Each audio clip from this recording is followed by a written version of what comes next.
pour revenir sur la question du printemps arabe et ce qu'on pourrait appeler donc l'affaire de l'Europe de l'Est, du mur de Berlin, etc.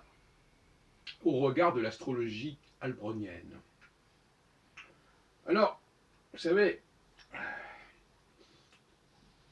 la recherche se situe en astrologie à plusieurs niveaux. Les bonnes configurations planétaires qu'il faut utiliser, que le bon modèle au niveau des configurations astrales, mais aussi évidemment le bon modèle en ce qui concerne la compréhension même des événements. Parce que si vous analysez mal les événements, vous allez avoir des problèmes considérables au niveau de l'interprétation.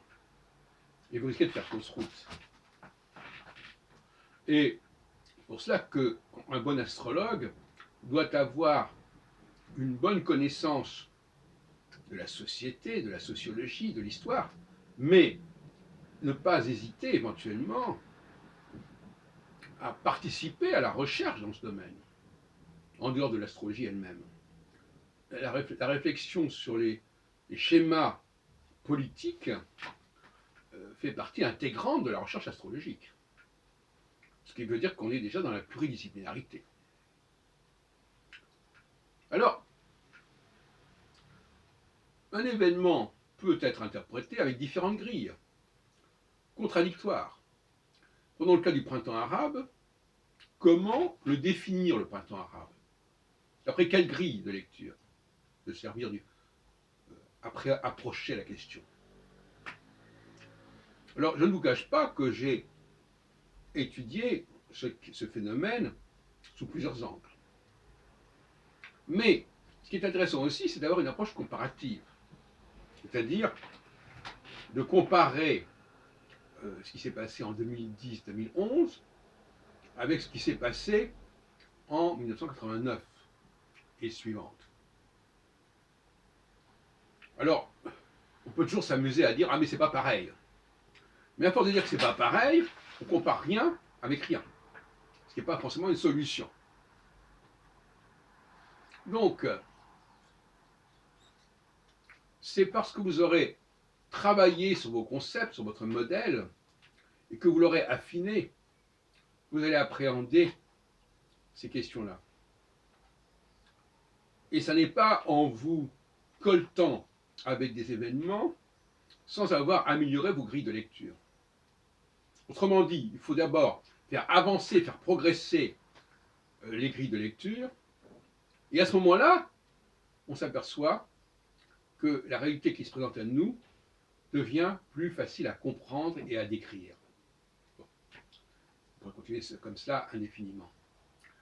Maintenant, quelle est la grille de lecture que je propose d'utiliser désormais en ce qui concerne ces deux événements, parmi d'autres évidemment, mais ce sont des événements emblématiques qui ont marqué les 30 dernières années. C'est déjà pas mal. Alors, déjà le printemps arabe, le titre même de printemps arabe est tout à fait significatif. Parce que le printemps arabe, c'est un terme global qui va englober plusieurs pays arabes, depuis la Syrie jusqu'à l'Égypte, en passant par la Tunisie, la Libye, etc. Et même éventuellement l'Algérie, du côté de la Kabylie. Et on a là une sorte de processus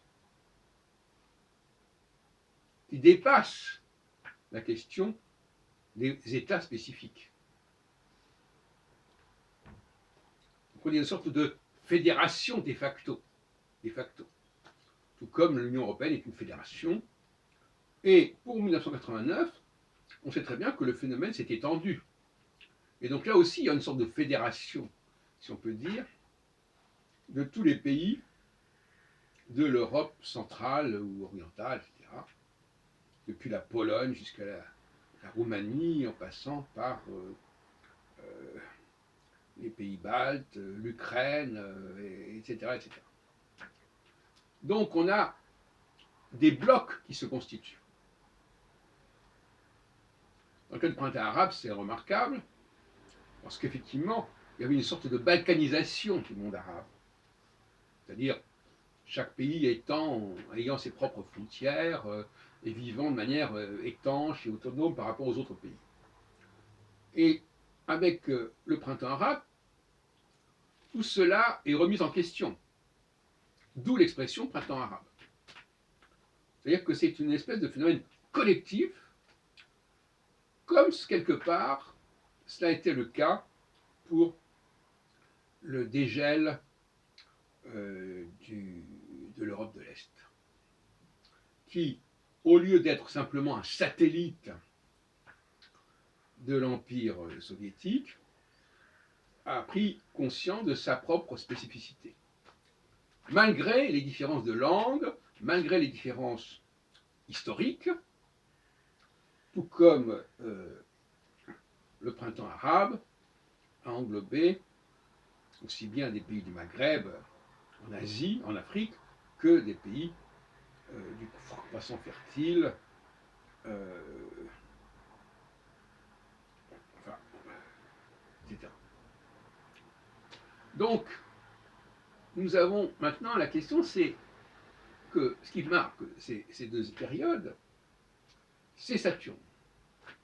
Saturne qui se trouve en phase active, au sens de l'astrologie albronienne, c'est-à-dire qui est éloigné au maximum de la conjonction avec une des quatre étoiles fixes royales, que sont Aldébaran, Régulus, Centaurus, Fomalhaut, parce que la phase désactivée, c'est lorsqu'il y a conjonction. Donc la phase activée, c'est quand on est au contrepoids, au contre-pied de la conjonction. Quand Saturne n'est plus du tout conjoint, et en situation presque triangulaire, avec deux étoiles fixes royales. Ce qu'on peut appeler aussi la disjonction. Et par conséquent, si on approfondit la signification de Saturne, parce que là aussi, comme je l'ai dit tout à l'heure dans mon introduction, il faut encore bien avoir compris le terme. Qu'est-ce que c'est que Saturne? Si vous ne définissez pas bien Saturne, eh ben, vous ne risquez pas de bien comprendre ce qui se passe. Vous allez dire, mais ça ne correspond pas, etc. Donc, il faut avoir une véritable formation d'ingénieur en astrologie. Il faut être capable de repenser, de recalibrer tous les éléments. Quelle est la signification des planètes? Quelle est la règle du jeu dans la configuration des planètes? Par rapport à quoi? Quand est-ce qu'elle est forte? Quand est-ce qu'elle est faible? Active? Pas active? Sans parler, bien entendu, de l'événementiel. Mais l'événementiel, on ne peut l'appréhender de toute façon qu'à travers, quand on est dans la recherche astrologique, qu'à travers les notions astrologiques, à condition, bien entendu, donc de les avoir élaborées correctement. Et donc là, c'est parce que j'ai repensé quelque part la fonction saturnienne que ça m'a permis de mieux comprendre pourquoi Saturne était fort dans ces deux périodes que sont le printemps arabe et ce qu'on peut appeler donc le phénomène Berlin, etc. Si je n'avais pas fait ce travail de reformulation de Saturne, eh bien j'en serais toujours à me poser des questions, dire mais pourquoi ça, qu'est-ce que ça correspond à quoi, etc. Quitte à même, avec la tentation même de nier le phénomène printemps arabe, en insistant sur d'autres paramètres qui sont finalement, qui existent, mais qui sont secondaires en l'occurrence. Et ça peut amener à des astrologues à dire, à voir les événements, à nier l'événement lui-même, pour lui faire dire autre chose que ce qu'il dit. Saturne, c'est la planète, parce que moi je travaille sur 3 planètes, Saturne, Jupiter, Mars, la planète dominante, la planète la plus ancienne, la plus lointaine, des 3. Parce qu'on n'est pas dans un phénomène avec Uranus, Neptune et Pluton qui cassent le système, et qui ont cassé le système. Et donc Saturne, il coiffe, c'est-à-dire qu'il englobe au maximum. Il fédère des choses extrêmement diverses. Il redonne de l'unité à des choses qui peuvent être disparates. Alors que Jupiter, lui, il s'ancre davantage dans un territoire. dans une nation. Saturne est plutôt dans l'empire. L'empire, la fédération, c'est pareil. L'empire, c'est-à-dire, l'empire, il englobe. Et le printemps arabe, il restitue quelque part, toute proportion gardée, la situation de l'époque ottomane, sauf en dehors de la Turquie, bien entendu. C'est-à-dire qu'il y a une sorte de globalité arabe qui va de la Syrie jusqu'à la Tunisie. C'est quand même pas mal déjà. Avec une traînée de poudre qui continue, donc on l'a dit, la Tunisie, après c'est la Libye, après la Libye c'est l'Égypte, et puis après l'Égypte, on arrive vers la Syrie. Rappelons quand même qu'il y a toute une histoire des relations entre la Syrie et l'Égypte, qui avait donné à une époque la République arabe unie, RAU. Donc on a un ensemble qui se reconstitue, quelles que soient les raisons, quelles que soient les causes, quels que soient les objectifs, il se reconstitue. Ça n'a pas forcément donné grand-chose, c'est un autre problème, mais il y a cette notion d'une prise de conscience, à un moment donné, d'une globalité arabe, sous le terme printemps arabe. Et en ce qui concerne 89, qui a beaucoup intéressé André Barbeau, qui l'explique par une conjonction Saturne-Neptune. Alors je vous ai dit que la conjonction, c'était pas du tout une force, c'était plutôt une faiblesse, mais on pourrait aussi dire que, en l'occurrence, 89, ça correspondait à une faiblesse. On peut toujours dire ce qu'on veut. Et en réalité, là encore, on n'est plus simplement dans la question de qu'est-ce qui s'est passé en Pologne, en Roumanie, en Allemagne de l'Est, etc. Non, on est dans le global. Saturne, c'est quelque chose qui dépasse les frontières. Jupiter, c'est beaucoup plus limité. Alors, certains astrologues diront, ah ben non, c'est pas comme ça qu'on a appris la tradition, etc. Moi, je dis que c'est comme ça. Jupiter est plus limité dans ses objectifs, dans son périmètre d'action que Saturne. Ce qui est logique, puisque Saturne a un cycle plus large. Comme on a un cycle plus large, on voit les choses plus largement, un cycle plus court comme celui de Jupiter, qui est quand même plus de 2 fois inférieur à celui de Saturne, sans parler de Mars, qui est plus de 6 fois inférieur à celui de Jupiter, enfin plus ou moins. Bon, voilà ce que je voulais vous dire à ce sujet. Et si on prend le cas du Brexit, puisqu'actuellement nous sommes également dans une période saturnienne, eh bien on note que l'Union européenne, face au Brexit, a gardé son unité, a conservé son unité, alors qu'on pouvait craindre des dislocations. Tous les observateurs le reconnaissent. Ce miracle de l'unité européenne face à la tentation ou à l'exemple, le mauvais exemple du Brexit, il faut le mettre sur le compte de Saturne. Et on peut parler d'un printemps de l'Union européenne, paradoxalement, 7 ans après le printemps arabe. Et 7 ans, ça veut dire que Saturne revient dans la même configuration. Parce que tous les 7 ans, il revient dans la même configuration, pas forcément dans le même signe, mais avec des signes, ils sont en carré les uns par rapport aux autres. Donc, actuellement, Saturne est en Capricorne, eh bien, il y a 11 ans, il était en Balance. Donc, nous avons donc là 3 événements, parce que, curieusement, 89 et 2018, ça fait un cycle de saturnien, presque 30 ans.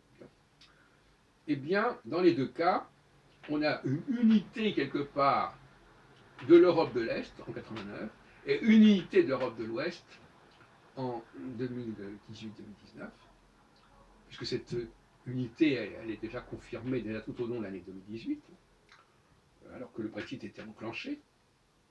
Et même pour le Brexit, on sait à quel point les choses ne se font pas facilement et à quel point la puissance d'attraction de l'Europe reste forte sur justement l'Angleterre qui n'arrive pas à se décider. Donc on peut dire qu'il y a une résistance qui est saturnienne, Saturne étant la capacité de mettre ensemble et de conserver ensemble des éléments qui sont finalement assez disparates, assez éloignés. Et c'est la puissance d'aimantation, d'attraction de Saturne qui fait que l'on ne parle pas d'un pays en particulier, mais on parle de fédération, d'ensemble, que ce soit sous une forme juridique ou sous une forme plus libre et plus complexe, ça ne change rien au problème. On n'est pas dans le juridique, on n'est pas là pour. Et voilà ce que je voulais vous dire dans l'immédiat, à savoir que il fallait appréhender Saturne comme un unificateur, comme un fédérateur, on peut parler d'empire aussi, Saturne est impérial, et il faut resituer Jupiter à sa juste place, qui est celle de la nation, en sachant que dans un empire ou dans une fédération, il y a plusieurs nations. Et donc par conséquent, Jupiter est soumis à son père Saturne. Rappelons quand même que Jupiter est le fils de Saturne, comme Zeus de Chronos, si on veut. Voilà donc la mise au point que je voulais faire, et je pense que ça intéressera les chercheurs en astrologie mondiale.